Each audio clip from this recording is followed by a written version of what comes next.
Jungle.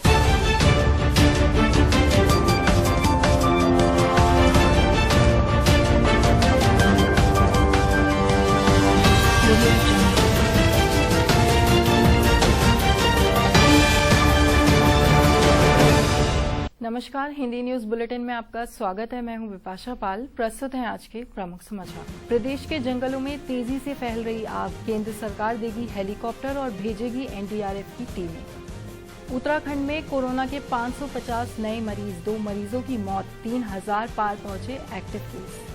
Haridwar में पंचायती उदासीन अखाड़े की भव्य पेशवाई, हेलीकॉप्टर से संतों पर बरसाए फूल। और कैबिनेट तय करेगी कोरोना को देखते हुए 5वीं तक स्कूल खोलने का फैसला। अब समाचार विस्तार से। उत्तराखंड के जंगलों में इन दिनों भीषण आग लगी हुई है। आग पर काबू पाने के लिए गृह मंत्री अमित शाह ने एनडीआरएफ की टीमों को भेजने की घोषणा की है। उन्होंने सोशल मीडिया अकाउंट पर जानकारी साझा की है। उन्होंने लिखा कि उत्तराखंड के जंगलों में आग के संबंध में मैंने प्रदेश के मुख्यमंत्री तीरथ सिंह रावत से बात कर जानकारी ली। आग पर काबू पाने और जानमाल के नुकसान को रोकने के लिए केंद्र सरकार ने तुरंत एनडीआरएफ की टीमें और हेलीकॉप्टर उत्तराखंड सरकार को उपलब्ध कराने के निर्देश दे दिए हैं। इस बीच उत्तराखंड में लगातार हो रही वनाग्नि की घटनाओं में 7 जानवरों और 4 लोगों की मौत हुई है। इसकी पुष्टि स्वयं उत्तराखंड के वन मंत्री हरक सिंह रावत ने की। उन्होंने कहा कि राज्य में 964 जगहों पर आग लगी हुई है। वनाग्नि की घटनाओं को हम गंभीरता से ले रहे हैं।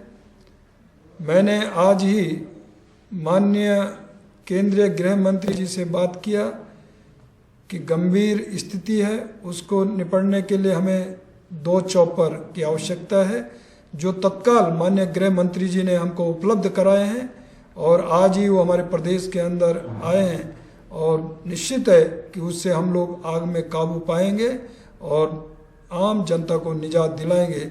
मुख्यमंत्री तीरथ सिंह रावत की 2 कोरोना रिपोर्ट लगातार नेगेटिव आई हैं। रविवार सुबह राजकीय दून मेडिकल अस्पताल कॉलेज की टीम ने बीजापुर स्थित सेफ हाउस में जाकर उनका सैंपल आरटीपीसीआर टेस्ट के लिए भेजा था। कॉलेज के प्राचार्य डॉक्टर आशुतोष सयाना ने बताया कि मुख्यमंत्री की रिपोर्ट नेगेटिव आई है। गौरतलब है कि पिछले दिनों मुख्यमंत्री तीरथ सिंह रावत कोरोना संक्रमित होने के बाद सेफ हाउस में एकांतवास में रह रहे थे।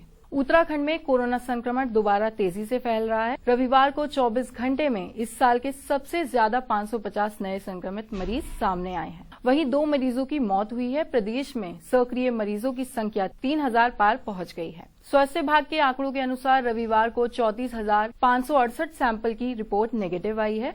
वहीं देहरादून जिले में सबसे अधिक 221 कोरोना संक्रमित मरीज मिले।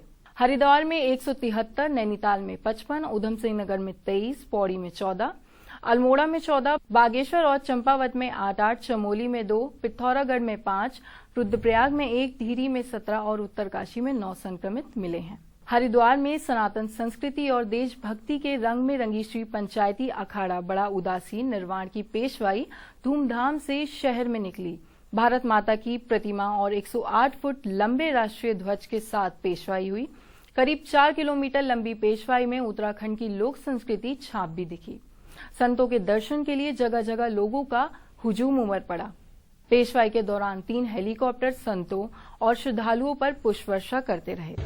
पेशवाई दूधाधारी चौक भूपतवाला से शुरू हुई। इसके बाद हरकी पैड़ी, मुख्य बाजार, अपर रोड, वाल्मीकि चौक, शिव मूर्ति, तुलसी चौक, शंकराचार्य चौक, महात्मा गांधी रोड, बंगाली मोड़, कंठल चौक बाजार होते हुए राजघाट स्थित अखाड़े की छावनी पहुंचकर संपन्न हुई। देहरादून का प्रख्यात झंडेजी मेला इस बार कोरोना के कारण 2 दिनों में ही समाप्त हो गया। रविवार को नगर परिक्रमा करने के बाद मेला का समापन हुआ। दरबार साहिब के सज्जादीन शीन श्री महंत देवेंद्र दास महाराज की अगुवाई में नगर परिक्रमा निकाली गई। कोरोना के चलते नगर परिक्रमा के रूट को छोटा किया गया। सुबह 7:30 बजे दरबार साहिब परिसर से निकाली परिक्रमा झंडा चौक, रेलवे स्टेशन, लखीबाग स्थित महंत साहिबान की समाधि स्थल पर पहुंची। यहां मत्था टेकने के बाद संगत दरबार साहिब वापस आ गई, जिसके साथ ही नगर परिक्रमा संपन्न हुई। प्रदेश में कोरोना के बढ़ते मामलों को देखते हुए 5वीं कक्षा तक स्कूल खोलने जाने का फैसला कैबिनेट करेगी। बदले हालात में विद्यालयी शिक्षा विभाग ने स्वास्थ्य विभाग से परामर्श मांगा था। स्वास्थ्य विभाग ने शिक्षा विभाग से पूछा है कि वह बताएं 9वीं से 12वीं कक्षा तक की कक्षाओं के संचालन में उसका क्या अनुभव रहा।